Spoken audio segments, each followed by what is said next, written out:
What terrifies me most is what I'm made of. A personal trauma-filled past and the accumulated karma of centuries of manipulation and dogma. I know karma doesn't work like that, but I have a sensitive heart that feels for the oppressed, and during this process of empathy, I become distraught by the catastrophe that is genocide. Because a group of humans thought they were right, and so the rest must be wrong, and so the rest must be righted, or else the right group is being wronged. I don't like empathizing with the oppressor, because seeing their side makes me the opposite of calmer. I don't want to be a colonizer. Then I imagine what it must be like to be a suicide bomber. Their self-inflicted death justified in their minds because they thought that what they were doing was right. I was there a few times. During my teenage years, while trapped in foster care, and again a few years ago, after a series of tragic events, had my fragile ego trying to make sense of this world and my place in it. The memories added up to me being unlovable, so my last act of love would be to take myself out of this world. It never quite felt right inside. You see, I didn't want to cause more pain. That's what each attempt did, and being in pain also caused more pain because the people around me seemingly couldn't look inside themselves and feel with the human who lost their will to survive, or maybe they could, but became too lost in that remembered wound to help. What terrifies me most is losing that natural, innate instinct to keep on existing. I continue to find bees on the ground. They're just resting, I tell myself, because the truth stings. Human greed funding experimental science, addiction to newest technologies. We want to be the best, but we're not watching where we're stepping. And I don't mean the sidewalk cracks. It's not a big enough gap for the privileged. First world nations hit home runs, the effects of which are pollution and poverty in the backyards of third world countries. 10-year-old in America sits at home living dreams on the iPhone. 10-year-old in China makes iPhones while dreaming of home. This world is backwards and insane, expecting sustainable solutions while continuing the process of discontentment, all in the name of continued progress.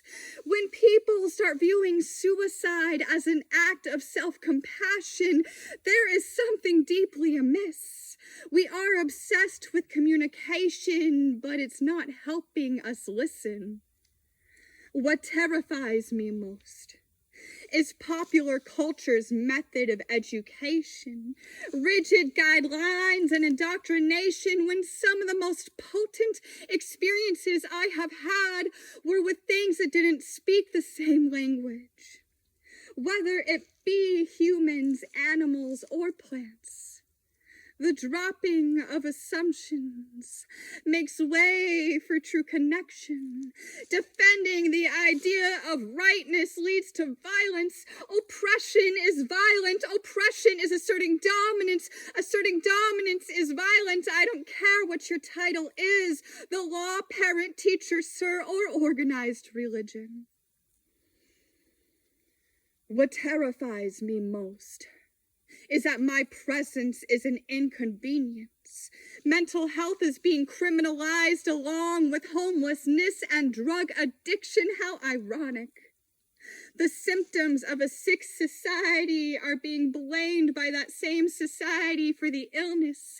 The cancer patient blames the coughed up blood for being sick, imprisons it in a saucer. Maybe studying it will produce an answer, because being the judgment maker is a lot easier than healing.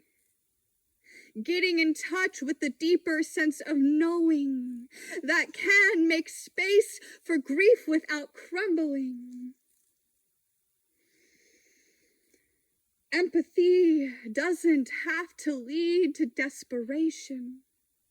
Dear sensitive children of first world nations, let our ability to feel guide us to action or a prayerful stillness. Stop indulging in our privilege of pity. Let's learn from what is shitty. Give back so we're not like our forefathers who believed this world was theirs for the taking. And what about the over-optimizers, the self-professed, self-aware wounded healers, internal alchemizers transforming their pain into beauty to help the survivors, waking up every morning with bananas in their smoothies while dole plantations are poisoning indigenous families? Humans epitomize hypocrisy. Dear therapist, you're so obsessed with understanding and clarity. I don't trust you're hearing me clearly. We as a human species perfectly exemplify hypocrisy. I am not spreading negativity. I am a beacon of positive light. We tell ourselves so we can go to bed at night, while our night lights outshine the cultures being raped by rich guys. What terrifies me most is the lack of honesty happening. I am not depressed because I am trying and failing. I am distressed at the continued realization that revolution won't be one big event. Change won't happen that quickly. Love won't heal those sickly if they can't embody it. I no longer claim to be an activist because I am tired of thinking I know what this world needs. Self-righteousness isn't helping. I want to show compassion and kindness, this loving awareness, because the world of cruel judgments can't be trusted. Why do we need persuasion and manipulation to convince those in power to stop discrimination? War is murder, and it's celebrated because in order to feel secure, others must be hated. We have damaged psyches. Maybe our spirits have been trapped in our minds for too long. Our identities too afraid of being wrong. Maybe this is what happens when the spring of life inside us goes silent, when birds stop singing and humans forget how to continue the song. Can we be wrong together? Can we learn to sing together? Because I don't know the truth. I'm just terrified of those who stop searching because they think they do.